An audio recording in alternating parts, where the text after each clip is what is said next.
Hello guys, welcome back to our YouTube channel. My name is Shegun Arema, and with me once again is my lovely wife. I'm Itinolu. You're welcome to Arema's Family TV. Thank you so much, and we are grateful having you watching us. If this is your very first time of watching, please do us a favor. Please click the subscribe button and make sure you leave your notification bell turned on so you get notified each time we post a new video.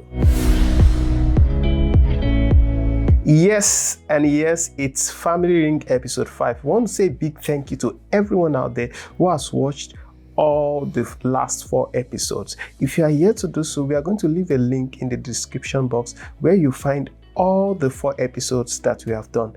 And you can also just pop in and drop your questions, comments, or contributions, and we'll be glad to reply. All right, today, before we go into what we have for today, I know you have seen the caption already, but before we dive into that, let's just take some of the comments that we had from the last Family Ring episode 4. I will only influence my child only if they want to follow the path I did. So for me, I feel the role of a parent is to guide the path of their child, not force their decision on the child. Happiness is very important, and that's what parents should strive for. Some kids might want to be like their parents because they see them as role models. So parents as well should be good role models and see what happens. In my own opinion, I think the parents should ask their children what they want to do and why. From there, they can make their suggestions known and let the child think it through and decide for him or herself. A child might not have the passion for his or her parents' good intentions, which may affect such child as he or she is not allowed to practice what he or she truly has passion for. For me, a parent should be able to guide a child to his or her area of strength and allow the child to freely choose the path to follow. Both parents and child should be able to come to consensus in a mutually beneficial way. Wow. We cannot actually read all the comments in this video, but please, had a lot of comments. Yes. So you can also go in there and just drop your own comments. But I think this is an overwhelming defeat. I think I lost this. I must admit. I think just one. Nobody. All right. My wife actually won, and actually I also do believe that I think parents should just allow their children to make that decisions for themselves, but they should be there to just help them and just guide them and not be the one influencing their decision. I'm sure you guys are surprised that why are these people why are these people dressed this way? That is why on Arema's Family TV we bring you different and diversities of content. Yes, is in the one. the Ezendigbo of the entire Yoruba land. Please don't mind him. I don't know, is this how Eze's dressed? Like, Eze, do they? Yes, Mazi, yes. Which of the states? All right, introduce yourself. All right, me, I am Mrs. Itinolu Arema, Yafin of Is this how they dress? Is this how they dress? No. All right, guys, we are just trying, just making use of what we have in our house, just to depict at least 2 different ethnic groups. And that is because of what we are talking about today, which has to do with intertribal marriage. Is it good or is it bad? I totally believe that intertribal marriage is false. It shouldn't be. And I think my wife strongly agrees with me. Well, as for me and myself, I disagree with you.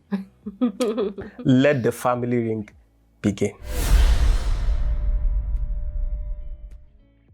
I strongly believe that intertribal marriage is totally wrong and should not be encouraged. As a Christian myself, it takes me back to the Bible when Abraham asked his faithful servant to go and search a spouse or a wife for his son Isaac. And trust me, the servant didn't go to any other place but went back to his family land to pick a wife for the son. First and foremost, I think this is scriptural, okay? Marry from your tribe. It is very, very important, okay? Marry from your tribe. Anyone outside your tribe, it is totally wrong. It should not be encouraged, okay? So please marry from your tribe. Secondly, if you marry out of your tribe, there is difference in culture. So your cultures will definitely begin to clash. But if you marry from the same tribe, you know the cultures, you know the way of life. So it becomes very easy for you. And don't forget that when you marry, you're not just marrying that person, you are marrying into that person's family. If you have different cultures, for instance, the way you greet is different, little by little, these are things that will begin to bring in fights, hatred, malice into the relationship.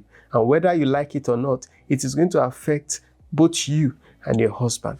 The ways of dressing, which is also part of culture, is another thing. If you marry from another tribe, the tendency is there that you will be forced, as a lady, for example, to begin to dress in the culture of that person. Okay? You begin to wear clothes suitable or fashioned in the culture of your husband, and this may tell or this may cause issue in the relationship. When you marry someone out of your culture, there is a communication gap, in the sense that there are some things that will happen in your own culture that the other culture may find offensive. There are some things that you can say in your culture that the other culture may find it terrible and a taboo. So this is another reason why it is preferably you marry from your culture. Apart from that, what about food? When you marry outside of your culture, that means you have to start learning how to make or how to prepare meals, which may be very difficult. Looking at the schedules, looking at things generally, looking at the world we have today, where is that time to begin to to begin to relearn and learn and this may be very, very difficult, especially when you marry into a family whereby they love eating their local and traditional food. Then it becomes an issue altogether. Now, another reason is you are marrying into another culture who may have their own separate gods or idols. For instance, you are a Christian, for example. You are marrying into a culture where you have to bow to gods or something or the other. This becomes an issue. Or you are marrying into a culture whereby they have some duties they need to perform or do. So these are some of the reasons why you should desist from intertribal marriages. Because I tell you, whether you like it or not, marriage is not just between a man and a woman, especially in African setting, because we know that the extended family, play a crucial role in the joy and happiness of every marriage. Intertribal marriage should be allowed. 1, it fosters peace and unity between two different people. Now, you were saying this person and this person and this person, the food they eat, this and this, it makes you learn and it makes us appreciate what we have as people.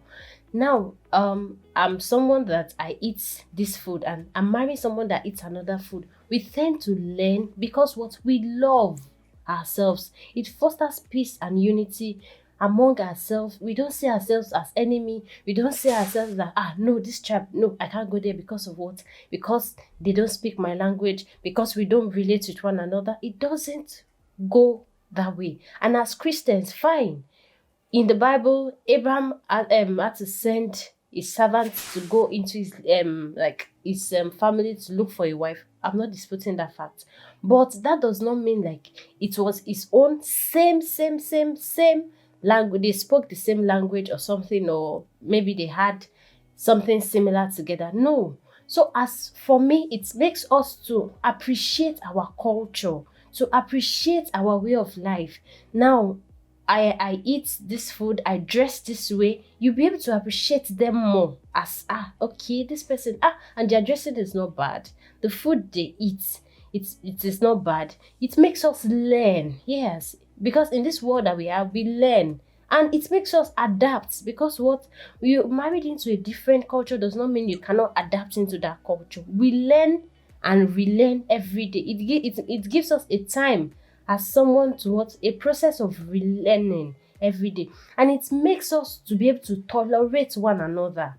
It helps us tolerate one another, because if you don't marry someone of different language or of different culture, you'll not be able to appreciate them more.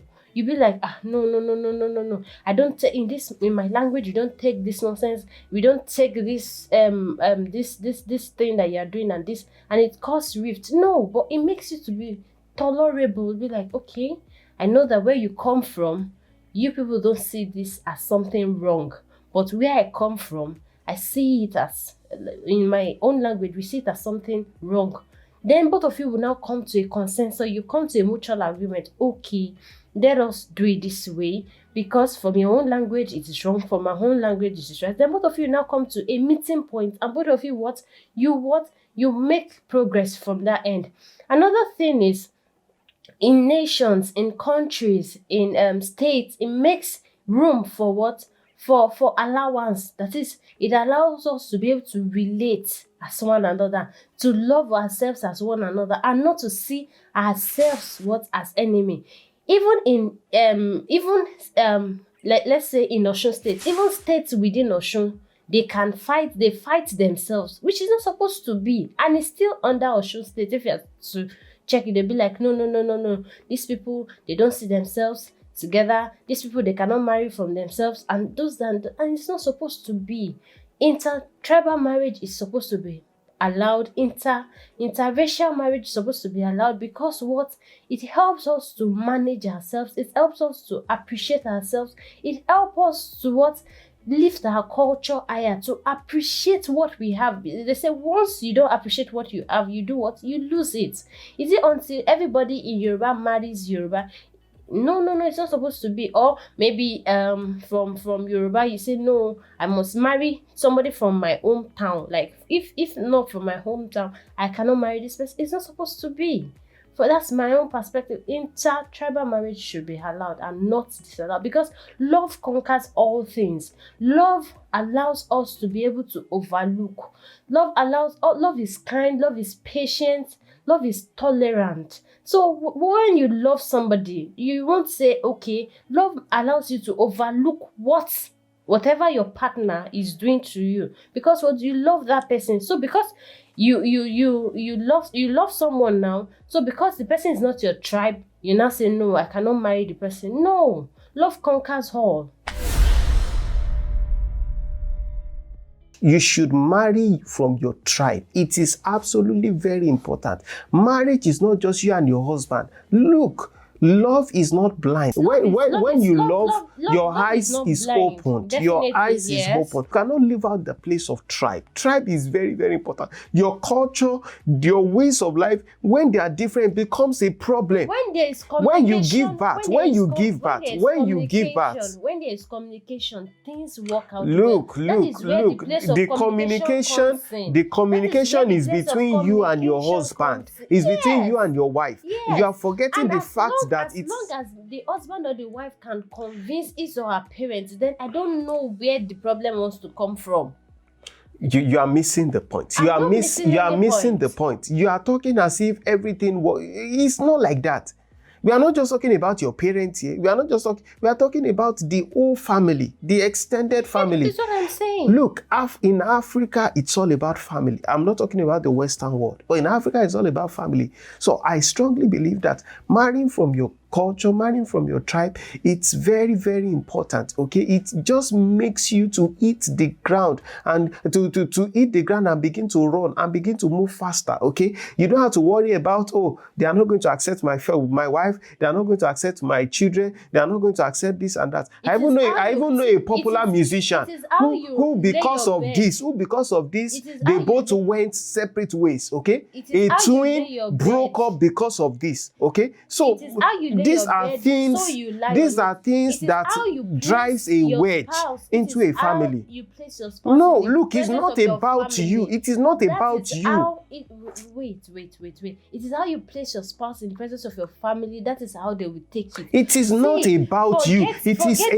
Look, marriage is not about you alone. You need to look at the people around you. Don't be selfish. Go in for background check and be like, oh, this family and all. Our parents do that. Yes, I'm not disputing that fact. But the thing is, if you actually love someone and you are convinced and you know that God has spoken to you that this is your spouse, my dear, interracial marriage or intertribal marriage.